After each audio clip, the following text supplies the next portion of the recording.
Que Jesus nos abençoe neste momento e que nós possamos fazer bom proveito desse tempo e desta mensagem trazida pelo Espírito de Humberto Campos, através do médium Francisco Campos Xavier, no livro Boa Nova, que é esse livro aqui. Então, todo o estudo de hoje está baseado nesse livro, e a ideia desse estudo era de nós fazer uma avaliação de nós mesmos. Nós estamos no Espiritismo há muito tempo, alguns, outros há menos tempo, e nós viemos trabalhando, mas nós encontramos dificuldade em praticar os ensinamentos do Espiritismo, ou nós poderíamos dizer, nós encontramos dificuldade em praticar os ensinamentos do Cristo. E aí, a pergunta que vem, por que eu tenho dificuldade de praticar? Se eu estou todo dia na casa espírita, se eu estou lendo, se eu faço palestras, se eu participo dos grupos de estudo da minha casa, mesmo assim, eu encontro dificuldade em praticar o Espiritismo. Eu não tenho a paciência recomendada, eu não tenho a tolerância recomendada, eu não faço a caridade recomendada, e aí bate um desespero, mas do que é que está me servindo a casa espírita se eu não faço nada daquilo que o Espiritismo recomenda que nós fizéssemos? E aí, nesse livro da Boa Nova, ele conta a história ou a vivência dos apóstolos com Jesus. E aí nós vamos ver nesse livro as dificuldades que os apóstolos tinham, e aí nós vamos nos identificar. A coisa não é fácil, não foi fácil para os apóstolos, não é fácil para nós, mas eles venceram e nós iremos vencer. É um caminho natural que nós devemos percorrer, mesmo que encontremos as dificuldades que possamos encontrar para o nosso caminho. E aí eu coloquei ali Jesus e os apóstolos, porque eu queria falar justamente da vivência deles, das dificuldades deles. E queria fazer uma referência a Jesus e os apóstolos e nós, as nossas dificuldades. Todos nós temos dificuldades. Mas aí o meu computador resolveu me dar um pane ali e saiu ENO. Então, na verdade, isso aqui nada mais é do que um erro meu de ter deixado passar. Eu não corrigi como deveria. Mas não tem problema, porque assim chama mais atenção. O que é esse NO aí, vírgula? É Jesus, os apóstolos e nós. A dificuldade dos apóstolos, as nossas dificuldades, e vamos ver na caminhada aí, tem uma referência em relação daquilo que nós enfrentamos no dia a dia, assim como tem referência do que os apóstolos enfrentavam no dia a dia. No primeiro capítulo que nós falamos aqui, é Jesus e o precursor. Aqui nós temos José e Maria e Jesus, nós temos Zacarias, Isabel e João Batista. João Batista foi o precursor do Cristo. João Batista foi o que foi fazer o trabalho inicial. Ele que foi fazer a preparação de trabalhar nas pessoas que era necessário a mudança de comportamento para receber o Messias que viria. E Jesus era primo de João. Eles tinham uma convivência muito próxima, os dois. Mas imaginemos duas crianças em conversação, João e Jesus. E nessas conversações deles, tanto a Maria como a Isabel ficavam se perguntando o que esses dois meninos tanto falam, o que eles têm de tão importante, porque eles passavam horas conversando, sem se mover, sem se alterar. João Batista costumava ir num local onde tinha as lavadeiras, e ele ia dar conselho para as lavadeiras. As lavadeiras eram lavadeiras de roupa, que provavelmente era um rio, uma lagoa, alguma coisa nesse sentido, né? E João ia lá dar conselhos positivos para que elas tivessem fé, para que elas não desistissem, para que elas trabalhassem, que Deus ia recompensar o trabalho dela. Imagine uma criança dando conselho nesses níveis para nós. E Jesus, por sua vez, também tinha esse comportamento, né? E Maria, como todas as mães, como representante das mães desse planeta, Maria tinha uma preocupação muito grande com Jesus, porque, como era de costume da época, tinha que se levar o filho para o sinédrio, para que os sacerdotes auxiliassem com conselhos positivos. E quando Maria leva Jesus, Jesus começa a contestar, contrariar todos os conselhos recebidos. Ele diz, não é bem assim, é por aqui. Não é? Meu pai falou que é diferente. Então imagine uma criança contestando um sacerdote. Foi uma coisa assim. Mas depois Maria recebeu o auxílio para que ela encaminhasse Jesus para receber uma boa educação. Então Maria, representando as mães e Isabel, elas tinham uma preocupação como educar João e Jesus de uma maneira que eles não viessem a sofrer a perseguição do Sinédrio, porque eles estavam falando o contrário àquilo que o Sinédrio pregava. Né? Eles tinham uma conversa um pouco diferente da conversa de Sinédrio. E Maria, com aquelas preocupações em relação a Jesus, e ela procura o esposo José, falar com ele, precisamos cuidar da educação de Jesus e tal. Procura mais um amigo que poderia interceder em favor de Jesus no Sinédrio, aquilo que nós chamamos de quem indica, né? Para chamar uma cunha e tal. E Jesus, uma criança, chega para a mãe dele e diz assim: mãe, o que queres de mim? E ela fica sem saber, ela não havia conversado, e uma criança, o que queres de mim? Daí ela fala: eu quero a melhor educação para você, sou sua mãe e tenho uma preocupação. Qual das mães do nosso atual momento não tem essa preocupação com seus filhos? A mesma preocupação que Maria tinha, as mães de hoje têm. Então há uma relação de atitude de Maria, representando as mães da atualidade, que as mães se preocupam com a educação do filho, com a companhia do filho, se está saindo, que hora que está voltando. É uma preocupação. Maria tinha essa mesma preocupação, mas Maria é mãe de Jesus. Então, se nós temos dificuldade, nós temos que olhar para as dificuldades que Maria tinha, os conflitos que ela tinha, e nós vamos ver que nós não estamos no caminho errado. Que o fato de nós estarmos aqui no Espiritismo trabalhando, enfrentando dificuldades, é porque nós somos aprendizes. E nos parece um pouco difícil, mas que com o tempo nós vamos vencer essas dificuldades. Assim como Maria conseguiu. E Jesus, quando ele pergunta: mãe, o que queres de mim? Ela respondeu que queria a melhor educação e a melhor orientação como mãe para ele como filho. E ele diz assim: olha, o meu pai que estás no céu, ele diz que o melhor para mim é o lar. Então, eu não quero ir para escola nenhuma, eu quero ficar aqui no lar, porque o nosso lar é a melhor escola. Mais uma observação: o nosso lar é a melhor escola. Como que nós estamos agindo dentro do nosso lar com as nossas crianças? Ali é a melhor escola. Nós não vamos encontrar professores melhores do que pai e mãe dentro do lar. E aí, ele, falando isso para sua mãe, Maria, ele procura o seu pai e diz: a partir de hoje, eu quero ser um trabalhador da carpintaria na sua marcenaria aqui. E ele passa a trabalhar com o seu pai, justamente por isso. E na sequência, João Batista, como estava previsto, ele tinha que sair fazer pregação, no sentido de mudar as pessoas, para que as pessoas mudassem o seu comportamento. Era necessária essa mudança. E Isabel, que era a tia de Jesus, disse: olha, venha com a gente, vamos junto. E Jesus falou assim: não, é necessário que João vá primeiro, porque ele já sabia de seu pai que João faria a preparação para as pessoas, levando a orientação, para que depois Jesus pudesse vir com suas pregações. E isso nós podemos trazer para os nossos exemplos, que é necessário que nós preparemos o terreno, que nós demos o exemplo daquilo que nós conhecemos, por pequeno que seja. Os exemplos que nós pudermos edificar, esses exemplos é que vão realmente marcar. Não importa o tamanho do exemplo, porque nós somos aprendizes. Nós estamos em dificuldade, como Maria e Isabel também tinham dificuldade. Nós não somos os únicos. As primeiras pregações. Galileu, o que fazes na cidade? Passo por Jerusalém, buscando a fundação do reino de Deus. Exclamou o Cristo com modesta nobreza. Reino de Deus? Tornou o sacerdote, com acentuada ironia. E que pensas tu venha a ser isso? Esse reino é a obra divina no coração dos homens, esclareceu Jesus, com grande serenidade.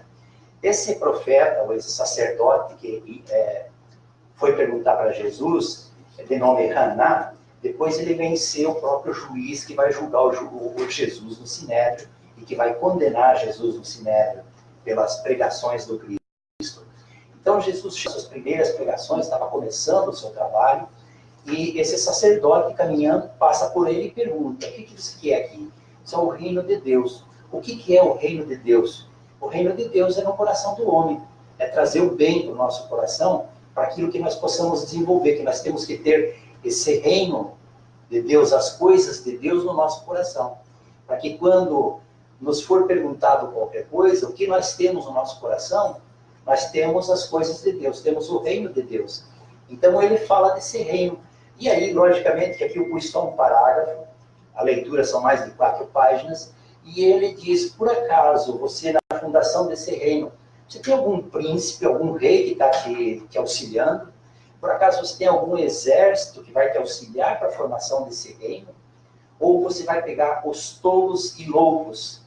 E Jesus fala para ele que dentre os tolos e loucos teria muito material que ele poderia se aproveitar. E que nenhum mármore e nenhum cinzel poderia trabalhar melhor do que o amor e a caridade em cima desses loucos e tolos no qual o sacerdote se referia. Então, Jesus faz esse esclarecimento para ele e, na sequência, ele convida Simão e André. São os 2 primeiros que Jesus convida para o seu... começou a fazer o seu apostolado, os seus 12 apóstolos, foram os 2 primeiros convidados para que fossem integrar com ele, né? No capítulo seguinte, nós temos a família de Zebedeu, que fala assim: na manhã em que se seguia as primeiras manifestações das suas palavras, de fronte ao Tiberíades, o mestre se aproximou de 2 jovens que pescavam nas margens, os convocou para o seu apostolado. Filhos de Zebedeu, disse bondoso, desejais participar da alegria da Boa Nova? Tiago e João, que já conheciam as pregações do Batista e o que tinham ouvido na véspera, tomados de emoção, se lançaram para ele, transbordando de alegria. Mestre, mestre, exclamavam felizes. Então, essa passagem aqui também, só uma partezinha, e depois aqui temos Salomé, esposa de Zebedeu. O Tiago e o João, como descreve na leitura, eram 2 pessoas muito amorosas, muito apaixonados. Então, quando Jesus convida eles, foi como se tivesse reencontrado um amigo. Eles não sabiam explicar de onde que vinha tanta facilidade de conversação, a sintonia entre eles. E eles saíram felizes, né, desse convite e chegaram em casa como 2 crianças, transbordando de emoção, e vão contar para a mãe, coisa que a gente costuma fazer, né? Chega em casa e vai contar para os familiares aquilo que se passou de bom no dia. E eles, mãe, olha, fomos convidados, vamos ser apóstolos do Cristo. Mas Salomé, que era uma mulher bondosa e amorosa, também ao mesmo tempo era mãe.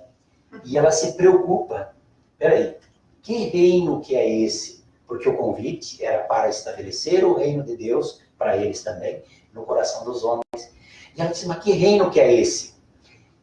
Se é um reino, eu quero que os meus filhos se sentem um à direita e um à esquerda do Cristo, porque, na verdade, eu quero o melhor lugar para os meus filhos. Qual é a mãe que não gostaria que seus filhos estivessem junto de Jesus, à sua direita e à sua esquerda? Mas aqui nessa passagem deixa uma explicação para nós que não há um milagre, não há uma situação assim que só porque eu quero que meu filho vai fazer o progresso de estar junto com Cristo. É necessário o trabalho, é necessário o desenvolvimento. Então ela já começa a pensar como fazer para colocar os 2, e ela procura por Jesus. E ela é direta, assim como uma conversação simples. Olha, eu quero que meus filhos se sentem um à tua direita e um à tua esquerda, né? Que eles sejam seus companheiros ali. E Jesus responde para ela, se eles quererão beber do meu cálice. Porque para estar junto com Jesus, qual é o cálice de Jesus? É todas as dificuldades que nós temos para resolver as nossas vicissitudes, os nossos vícios. Esse é o cálice de Jesus. Quando nós vencermos essas dificuldades, com certeza nós vamos ter bebido desse cálice, vamos ser merecedores de estar sentado à direita e à esquerda. E aqui, Tiago e João representam todos nós. Nós queremos essa posição junto do Cristo. Mas para nós chegarmos nessa posição, é necessário o trabalho. Mas ela não se dá por satisfeita. Ela interroga Jesus e diz, olha, eu quero que eles estejam ali. E ele diz assim, mas será que eles beberão do meu cálice? E mesmo Jesus afirma, é certo que beberão. Jesus está afirmando nesse é certo que beberão, que todos nós, seremos espíritos evoluídos. É certo que beberão. Porque está na doutrina espírita que todos nós faremos a nossa evolução. Uns mais cedo, outros mais tarde, mas todos nós vamos. Ninguém ficará fora. Então, quando Jesus faz essa afirmativa, ele só está nos lembrando. vocês serão espíritos evoluídos. Vocês chegarão a Cristo. Todos nós chegaremos a essa condição crística, mas é necessário beber o cálice. Então, esse cálice entende-se pelas vicissitudes que nós temos que trabalhar em nós. Então, não tem como nós querermos pular uma etapa, acharmos que por algum motivo eu mereça ser beneficiado, porque eu posso ser beneficiado na sociedade em que eu vivo, mas eu não sou beneficiado na justiça divina, porque o nome já diz, justiça. Ela é justa, é corretíssima, ninguém leva vantagem em cima da justiça divina. Mas Salomé escutou aquilo e ainda não se deu por satisfeita. Regressou a casa e fala com seu marido Zebedeu, olha, vai lá e tem uma conversa com Jesus, porque eu quero os dois à sua direita e à sua esquerda. E aí Zebedeu foi ter a conversa. E Jesus explica para ele que não é um reino material, que não tem um rei, que não tem exército, que é o reino no coração dos homens. E que esse reino só vai ser possível através do nosso trabalho no bem. Pequenos trabalhos que nós realizarmos no bem. Aproveitando aqui esses pequenos trabalhos que nós possamos realizar no bem, a cada um de nós, é aquilo que vai contar no momento que nós desencarnarmos.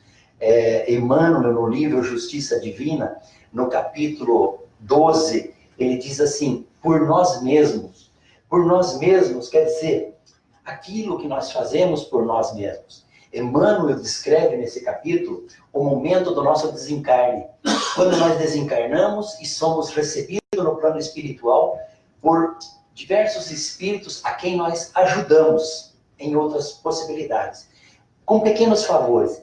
Esses espíritos estarão lá para nos receber. E nós vamos ficar, num certo momento, muito aliviados, porque temos amigos nos recebendo. Mas descreve Emmanuel que no momento seguinte nós vamos nos sentir fora do ambiente. Nós não vamos nos sentir confortáveis naquela situação. Porque nós vamos olhar que nós fizemos muito pouco em relação do que poderíamos ter feito, apesar de já ser o merecedor. E ele continua descrevendo que, na sequência, nós vamos pedir uma nova oportunidade reencarnatória para terminarmos o trabalho que não terminamos nessa. Todo o bem que deixamos de fazer. Muito obrigado, médium de transporte. Então, todo o bem que nós pudermos fazer e não fizermos, vai nos fazer falta quando nós regressarmos ao plano espiritual. Então, Emmanuel fala da importância de nós fazermos pequenos atos. Nós não precisamos nos preocupar em sentar na direita ou na esquerda do Cristo, mas nós temos que nos preocupar com pequenos atos de bondade e de auxílio ao nosso semelhante. Porque assim, quando nós desencarnarmos, esses pequenos atos vai ser a luz que nós precisamos para nós acordarmos no plano espiritual com o auxílio e com a proteção daqueles a quem conviveram com a gente, porque tem muitos que conviveram com a gente, que já desencarnaram, que nós prestamos favores, assim como nós recebemos muitos favores de muitas pessoas, e que quando nós desencarnarmos, nós vamos estar lá orando por eles e esperando que também eles sejam bem recebidos ao retorno. Então, a justiça divina, ela é perfeita, até mesmo nesses pequenos detalhes que nós executamos em favor do nosso semelhante. Os discípulos. Frequentemente eram nas proximidades de Cafarnaum que o mestre reunia a grande comunidade dos seus seguidores. Numerosas pessoas aguardavam ao longo do caminho, ansiosas por lhe ouvirem a palavra instrutiva. Não tardou, porém, que ele compusesse seu reduzido colégio de discípulos, os 12, companheiros que desde então seriam intérpretes das suas ações e de seus ensinos. Eram eles os homens mais humildes e simples do lago de Genezaré. Então Jesus primeiro reúne os seus 12 e ele começa o trabalho. A primeira coisa que ele faz com os 12 é colocar para eles a importância da fidelidade para Deus, que também deve ser para nós importante. O quanto nós somos fiéis a Deus. Eu não estou falando aqui que nós tenhamos que ser perfeitos, porque não é, nós somos aprendizes. Nós estamos num processo de aprendizado. Mas ser fiel a Deus é sempre que nós tivermos que tomar uma atitude, que nós vamos analisar essa atitude, se ela é benéfica ou maléfica, se ela é boa ou se ela é má, e que nós possamos, se possível, não reagir. não ter a escolha pelo mal, não fazermos a escolha de prejudicar ninguém. Nos lembrar que uma situação entre eu e Deus. O que eu estou fazendo, eu vou responder pela justiça divina. Então, se eu puder ser fiel aos ensinamentos de Deus, nas minhas atitudes, eu vou estar progredindo. Mesmo que em determinados momentos eu perca a calma, isso vai acontecer, acontece com todos nós. Mas no momento seguinte, eu retomo o caminho. É simples, porque eu sou um aprendiz. Se eu errei, eu vou retomar, eu vou tentar fazer certo. É uma questão de treinamento, é uma questão de tempo para a gente poder adquirir o hábito de sempre fazer a escolha pelo bem, sempre pelos ensinamentos de Deus. Ele diz assim: então o Senhor, que sondava o íntimo de seus companheiros eleitos, os reuniu numa noite, quando a turba o deixava a sós, e já algumas horas haviam passado sobre o pôr do sol. Interrogando-os vivamente, provocou manifestações de seus pensamentos e dúvidas mais íntimas. Após escutar-lhes as confissões simples e sinceras, o mestre ponderou: na causa de Deus, a fidelidade deve ser uma das primeiras virtudes, onde o filho e o pai que desejam estabelecer como ideal de união e confiança integral e recíproca. Nós não podemos duvidar da fidelidade do nosso pai para conosco. Sua dedicação nos cerca o espírito desde os primeiros dias. Ainda não o conhecíamos, e ele já nos amava. E acaso poderíamos desdenhar a possibilidade da retribuição? Não seria repudiarmos o título de filhos amorosos, o fato de nos deixar absorver no afastamento, favorecendo a negação? Então, Jesus coloca alguns questionamentos aqui para os apóstolos, né? Para a primeira, se nós não formos fiéis a Deus, seria a mesma coisa que não ser fiéis aos nossos pais, aos ensinamentos que recebemos. E Deus, desde que o nosso espírito fora criado, nós não o conhecíamos, porque ainda éramos um espírito ignorante, e ele já nos amava, já era um Deus de amor. Então, ele diz, a fidelidade de Deus é uma questão simples. Nós não podemos, se fosse usar um vocabulário popular, diz assim, virar o coxo em que comeu, né? Nós nos alimentamos e depois desprezamos. Como que nós vamos desprezar de Deus ou desprezar do nosso pai e da nossa mãe? Então, a fidelidade deve ser o primeiro passo. Fidelidade em Deus para que nós possamos, que o nosso trabalho seja sempre respaldado pela referência dos ensinamentos de Deus, que vem de Jesus e que vem dos Espíritos, através da doutrina espírita. Que nós não percamos o caminho para... Não percamos a referência. A nossa referência é Deus. A nossa referência é Jesus. A nossa referência é os bons conselhos dos Espíritos. É a escolha pelo bem. É trabalharmos em prol do nosso semelhante. Essa deve ser sempre as nossas escolhas. Se nós cometermos erros, se nós sempre será levado em consideração a nossa intenção. Porque às vezes, mesmo bem intencionado, a gente comete erros, as pessoas ficam magoadas com atitudes que a gente toma, mas não era a intenção de magoar. Então, qual era a minha intenção quando eu tomei atitude? É o que vai contar. O resultado faz parte do acerto. A luta contra o mal. Nesse capítulo, Jesus, o Humberto de Campos, ele descreve esse encontro de Jesus com os endemoniados. E ele diz assim, em todas as ocorrências da tarefa apostólica, os encontros do mestre com os endemoniados constituíam os fatos mais impressionavam os discípulos. A palavra diabo era então compreendida na sua justa acepção, segundo o sentido exato da expressão. Ele era o adversário do bem, simbolizando o termo, dessa forma, todos os maus sentimentos que dificultavam o acesso das almas, a aceitação da boa nova, e todos os homens de vida perversa que contrariavam os propósitos da existência pura que deveriam caracterizar as atividades dos adeptos do Evangelho. Então você veja que quando Jesus tem esse encontro, que ele tira os espíritos que estavam obsediando, e ele coloca numa manada de porcos, né, que eram os espíritos endemoniados, os apóstolos ficavam impressionados, mas como que ele consegue fazer isso? Porque se nós imaginarmos hoje, que nós temos o conhecimento do Espiritismo, uma pessoa que está sofrendo uma obsessão, ela não responde por ela. Ela está sendo atacada por espíritos que são adversários de outras encarnações e que não são espíritos maus, são espíritos que estão momentaneamente no caminho errado, porque eles estão buscando a vingança. E Jesus chegou naquele grupo de pessoas que estavam obsidiados e tira os espíritos e coloca na manada. E os apóstolos ficam impressionados. Mas dentre eles, o que ficou mais impressionado foi o Tadeu. E o Tadeu era o que mais deixava impressionar por aquelas cenas dolorosas. E Jesus pergunta para ele: Tadeu, qual o principal objetivo das atividades da tua vida? Essa pergunta cabe para nós. Qual é o principal objetivo das nossas atividades hoje? As escolhas que nós fazemos, aonde que nós queremos chegar, porque nós já temos esclarecimento da reencarnação, da imortalidade da alma, somos espíritos imortais e que nós só vamos levar daqui desta encarnação o aprendizado moral e intelectual que nós adquirirmos. Nós não vamos levar carro, casa, nada disso. Então, ele pergunta: qual é o nosso objetivo das nossas atividades atuais? Assim como ele perguntou para Tadeu, ele está perguntando para nós fazermos essa reflexão. Cada um tem que fazer a sua reflexão e ver se há que mudar, se o caminho que está correndo está de acordo.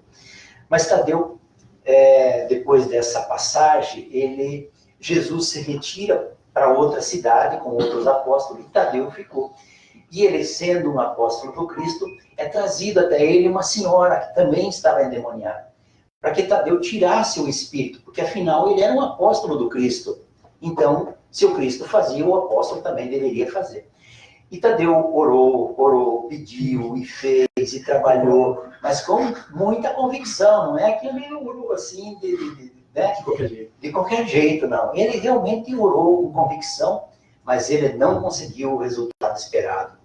Não teve meios dele tirar aquele espírito obsessor daquela pessoa. No dia seguinte, Jesus volta e essa senhora é trazida para Jesus e Jesus dá um passe nela e o espírito obsessor foi embora. E Tadeu falou assim: não, peraí, vamos parar tudo aqui, porque isso aqui não está certo. Você trata de me ensinar qual é a técnica que você tem, né? Tadeu queria um milagre. Nós somos Tadeus. Nós, às vezes, queremos milagres nas nossas vidas. Nós não queremos trabalhar, nós não queremos nos esforçar. Nós refugamos o estudo, refugamos o trabalho, mas nós queremos ser aquele que sabe mais. Mas abrir o livro, nem pensar, para estudar. Então, o Tadeu vai ter uma conversa com Jesus. E Jesus pergunta para ele: Tadeu, o que é que você tem para dar para ela? Olha, a boa vontade. Mas não é suficiente, Tadeu. Você tem que criar o reino de Deus no teu coração. A hora que você edificar o reino de Deus, você vai ter algo teu para dar. Mas por que a gente não reúne todos os obsediados aqui e já Deus resolve o problema, cura todos eles, nós ficamos livres desse trabalho, né? E aí Jesus pergunta: mas se é através do trabalho que nós temos que fazer a nossa evolução, será que Deus, na sua infinito amor e bondade, ele não poderia ter pensado nisso antes que nós? Se ele não o fez, é porque ele deixou para que nós façamos. Então é necessário nós trabalharmos as nossas imperfeições, desenvolver o reino de Deus, para depois nós poder auxiliar o nosso semelhante. Nós não podemos auxiliar só porque eu me tornei agora um trabalhador espírita, agora eu vou ser passista, eu vou ser médium de cura. Eu até posso vir a ser, desde que eu estude para ser passista, desde que eu tenha mediunidade e que eu vá estudar a mediunidade e que eu vá trabalhar na reunião mediúnica. É possível, mas há um caminho a ser percorrido.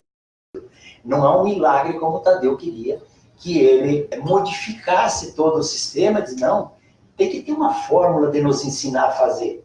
Se houvesse, nós não teríamos trabalho nenhum e nós não aprenderíamos através das lições, porque nós estamos aqui na escola. O planeta Terra é uma escola, é um hospital. E nós estamos aqui para isso, para aprender. Além de escola, hospital, um presídio, nós estamos presos enquanto nós não pagarmos o último centavo, o último centil, como está no Evangelho. Enquanto não pagarmos o último centil, nós não sairemos da Terra. Isso quer dizer que nós vamos reencarnar aqui até quando nós resolver todas as nossas dificuldades. Nós teremos muitas reencarnações pela frente. Mas aí nós vemos o amor de Deus para conosco, porque Ele nos ama e nos dá a oportunidade de nós regressarmos à escola. Não é porque nós reprovamos no ano que Ele fechou a porta da escola. Ele diz, não, você reprovou, o ano que vem você volta para a escola. Abre-se a porta novamente, dizendo para nós, vamos dar uma oportunidade para os nossos companheiros, para os nossos semelhantes, aqueles que estão em erro, porque às vezes está em erro momentâneo. Se Deus é o nosso Pai de amor e nos dá a oportunidade, quem somos nós para negar uma oportunidade para quem precisa? Então, é uma reflexão para nós fazermos e para não querermos o milagre como Tadeu gostaria. E aí nós temos o capítulo do bom ânimo, do apóstolo Bartolomeu. Foi um dos mais dedicados discípulos do Cristo. Desde os primeiros tempos de suas pregações junto ao Tiberíades, todas as suas possibilidades eram empregadas em acompanhar o Mestre na sua tarefa divina. Entretanto, Bartolomeu era triste e às vezes inúmeras. O Senhor surpreendia em meditações profundas e dolorosas. Bom, eu acho que tristeza e meditações profundas, todos nós aqui não estamos livres disso, todos nós passamos. Nós temos momentos de alegria, nós temos momentos de tristezas, de dificuldades. Então, nós somos esse apóstolo Bartolomeu em muito mais tempo do que nós deveríamos. E Jesus, percebendo aquilo, sempre que Jesus tinha uma oportunidade, Jesus chama ele no particular, porque era uma problemática. Jesus já havia lido qual era a problemática, mas não basta chegar e dizer para ele, Bartolomeu, é assim, assim. Tinha que esperar o momento adequado para que Jesus explicasse para ele qual era o significado da vida, o que é que ele estava fazendo, como ele estava agindo, que ele não estava edificando o reino de Deus com as atitudes dele. Então, Jesus pega Bartolomeu num momento só e pergunta por que dessa tristeza, por que desse rancor, desse comportamento, já que ele era tão dedicado em outros, né? E aí ele diz assim, mestre, não será justificável a tristeza quando perdemos um ente amado? Meus irmãos e meu pai não conheciam Jesus. E aí, ele havia perdido a mãe dele. E a tristeza, perdido, entre aspas, aqui para nós espíritas, a mãe dele havia desencarnado. Só que nós ainda hoje, 2000 anos depois, nós temos dificuldade de lidar com a informação da morte. Falar da morte do corpo físico, o espírito não morre. As pessoas ainda, exceto dentro da casa espírita, ainda tem alguns espíritas com medo, mas fora da casa espírita, as pessoas não têm esse conhecimento. E ele diz assim, mas você veja, eu perdi minha mãe, agora estou sozinho, o meu pai me trata muito mal, os meus irmãos me tratam mal, o comprador de peixe me trata mal, porque ele também era pescador. E Jesus diz assim, e como você trata eles? Porque se eles estão te tratando mal, qual é a maneira que você trata eles? Por que é que eles te tratam mal? E aí Bartolomeu começou a refletir. E ele falou assim, olha, você não perdeu sua mãe. A sua mãe simplesmente desencarnou, regressou ao plano espiritual, que mais tarde você vai se encontrar com ela. Então, não tem essa de perdeu. Perdeu era um termo que nós usávamos há muito tempo atrás. Agora nós sabemos que nós nos separamos dos nossos entes amados temporariamente e que nós vamos nos encontrar ali na frente. Daqui a pouco vai chegar o nosso momento de ir. Nós estamos aqui, todo mundo, cada um de nós tem uma data. Não precisamos nos preocupar em saber quando que é a data. O importante é aproveitarmos o momento enquanto estamos aqui. Enquanto a data não chega. Enquanto a data não chega, é isso. Vamos trabalhar nesse sentido. E daí ele diz assim, Bartolomeu, teu pai conhece os ensinamentos que eu prego? Não.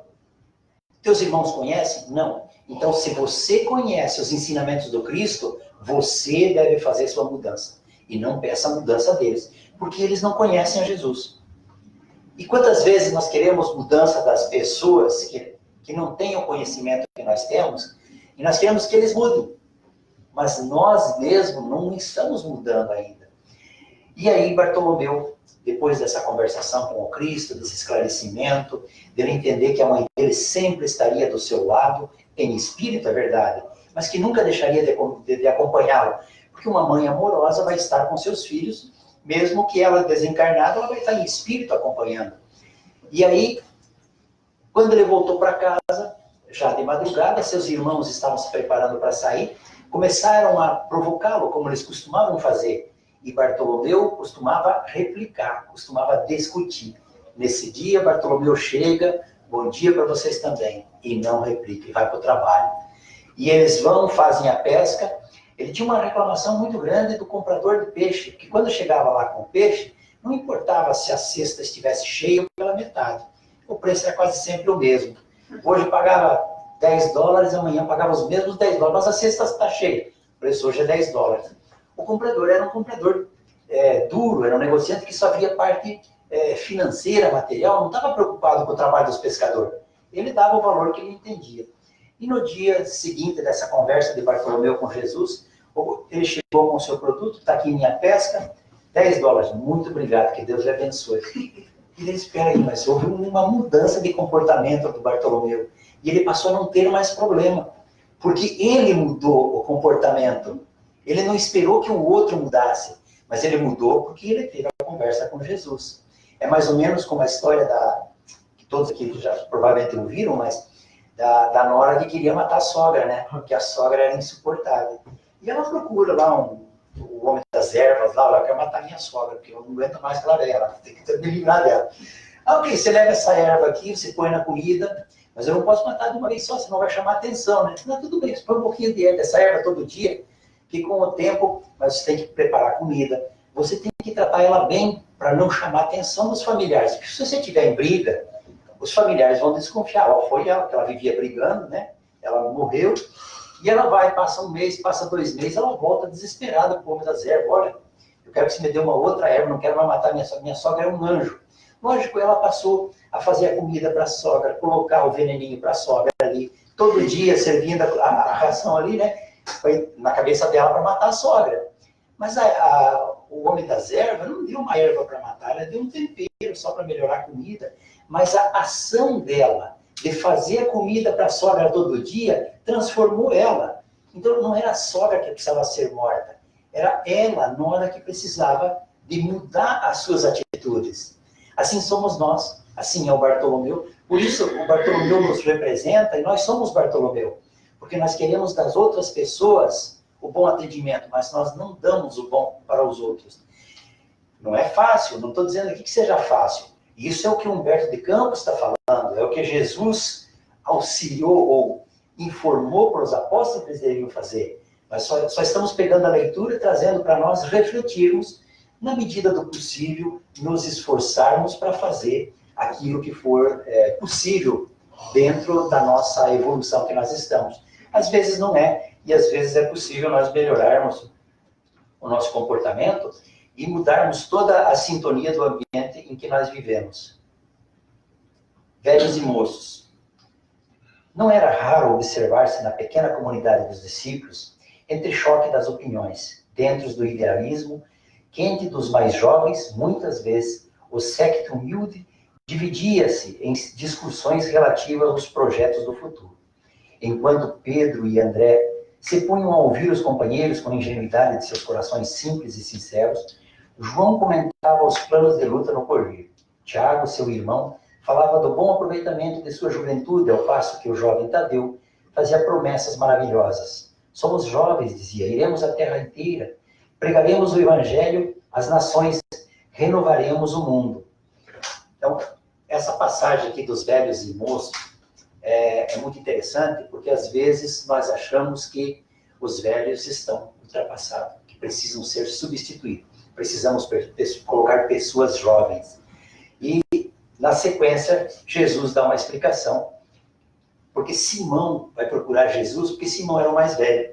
E ele fica assim, pô, mas o que eu posso contribuir se essa comunidade aqui só está valorizando os jovens, os que têm a juventude, os que têm a força, a energia para o trabalho, né? Simão vai e pergunta para Jesus: como que eu posso fazer parte desse grupo se eu sou velho? Jesus responde para ele: flores que caem no primeiro sopro da primavera. Flores que caem no primeiro sopro da primavera. Ele está usando uma árvore aqui como simbologia. E ele as flores que caem, quando vem a primavera, aquelas primeiras flores, o primeiro vento já leva. Isso representa aqueles trabalhadores que chegam entusiasmados e que vêm essa semana e semana que vem já desaparece da casa espírita. Não estão mais para o trabalho.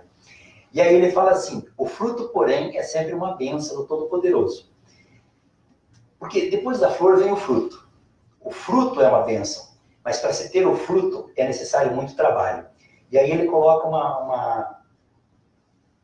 um exemplo aqui. A ramagem é uma esperança, a flor é uma promessa, o fruto é a realização.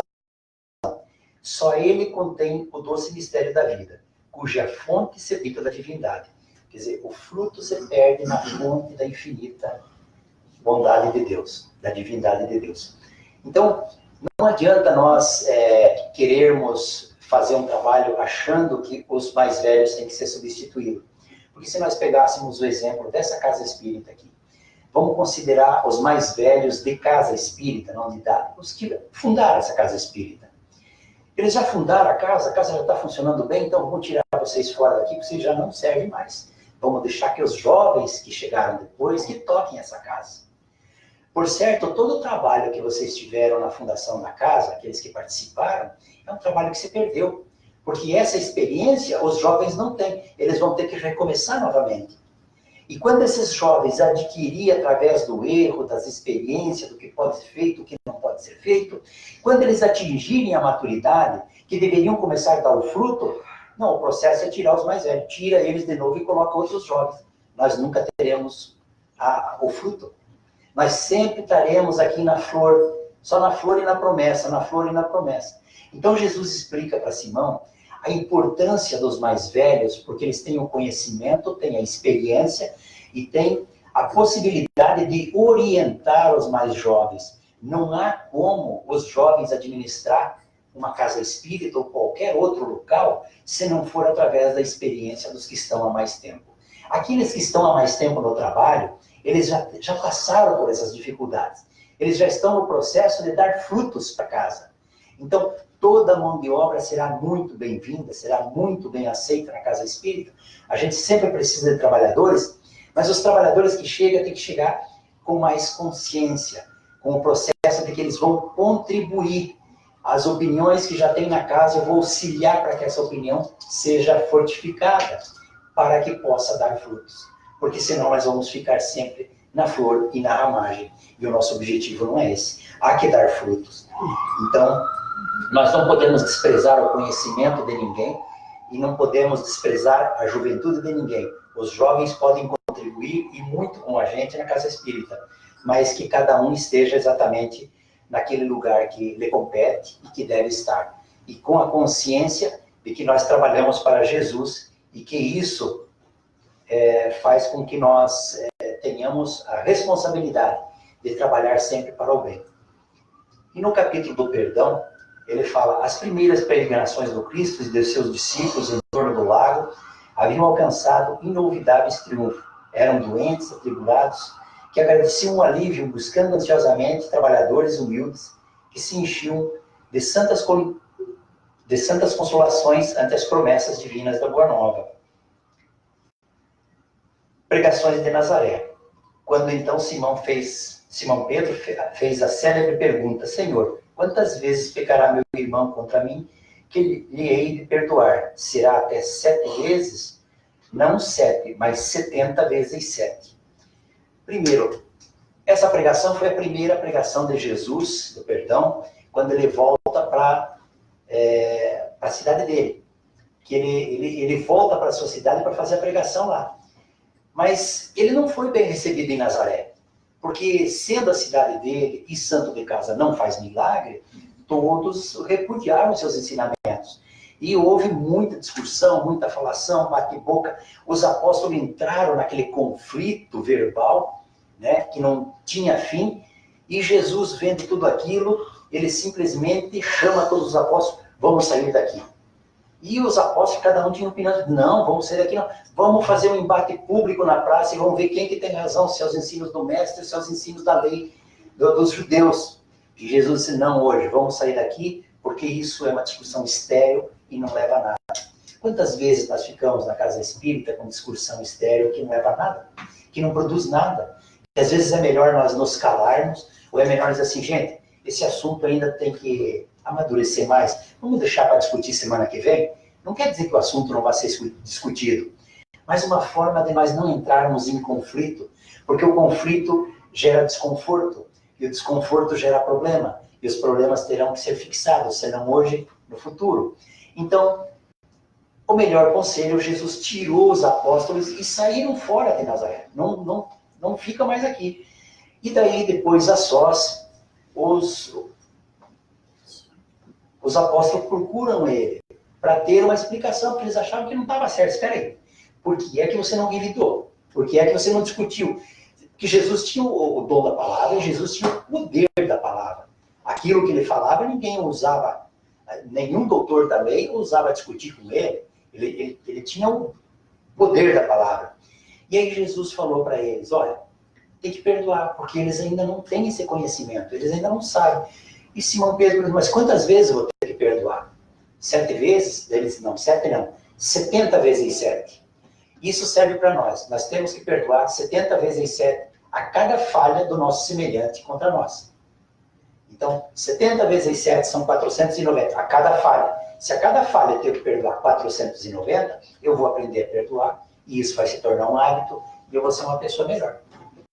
O que eu perdoei vai ser beneficiado? Também vai, mas o maior beneficiado sou eu, porque eu aprendi a perdoar. Eu tenho que correr porque o nosso tempo está curto. Sermão do Monte. Difundidas as primeiras claridades da Boa Nova, todos os enfermos e derrotados da sorte, habitantes de Corazim, Magdala e Betsaida, Dalmanuta, outras aldeias importantes do lago, enchiam as ruas de Cafarnaum, em turbas ansiosas. Os discípulos eram os mais visados pela multidão, por motivo de permanente contato que viviam com o seu mestre. E aí ele continua, aos primeiros dias de apostolado, um pequeno grupo de infelizes procurou Levi na sua confortável residência. Desejavam explicações sobre o evangelho do reino de modo a trabalharem com mais acerto na observância dos ensinamentos do Cristo.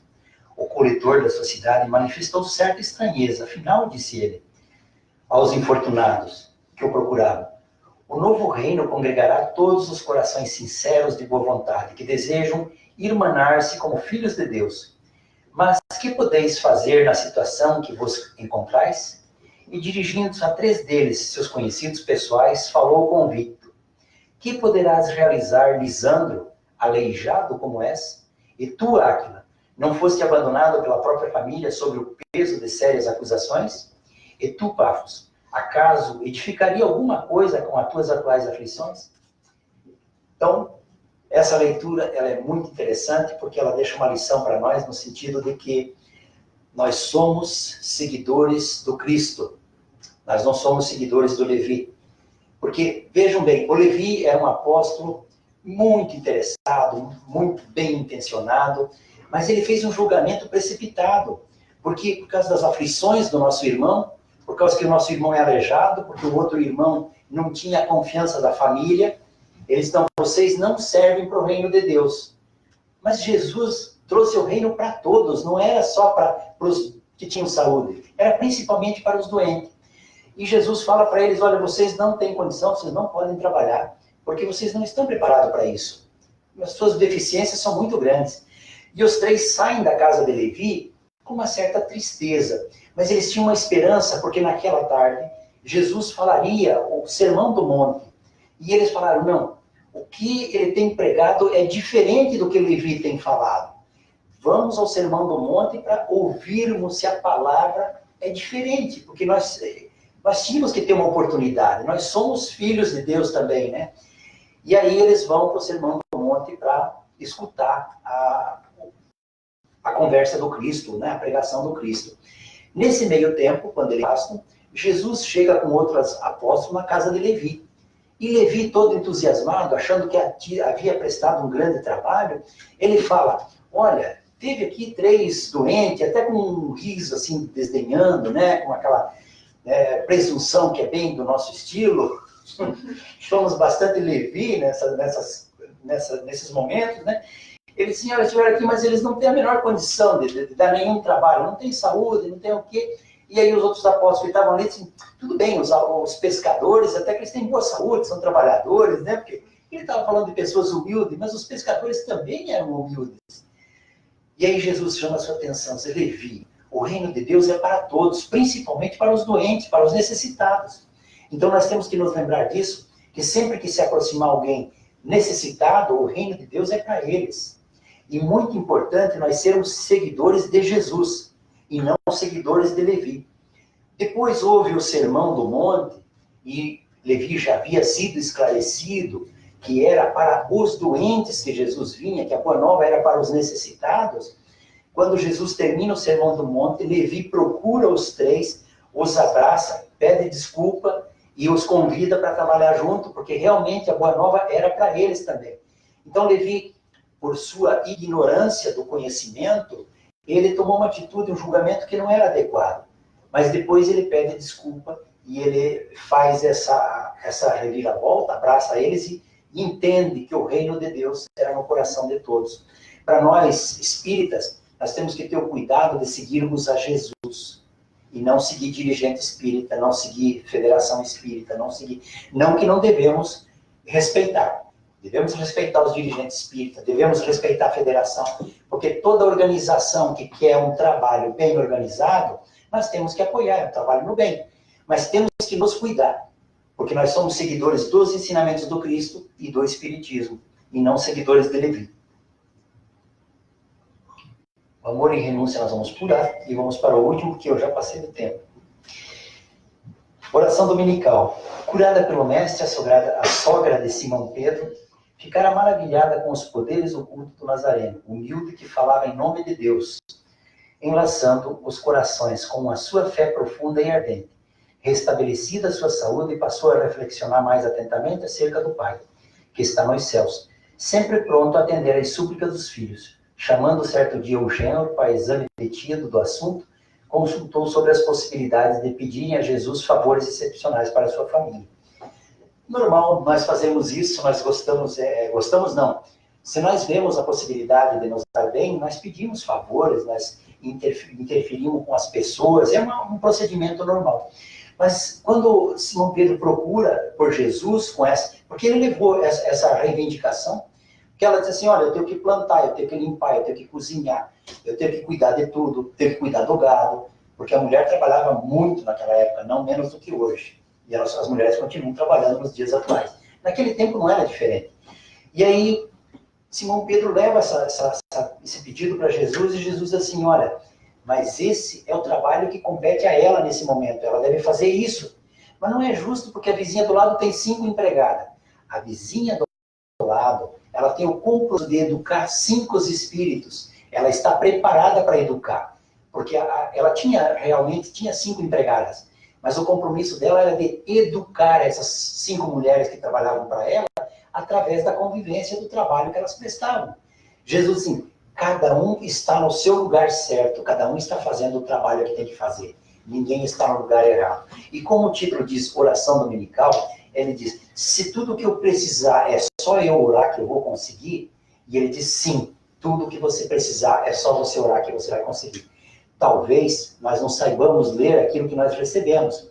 Nós fazemos as orações e nós pedimos o green card, pedimos a loteria, pedimos uma casa nova.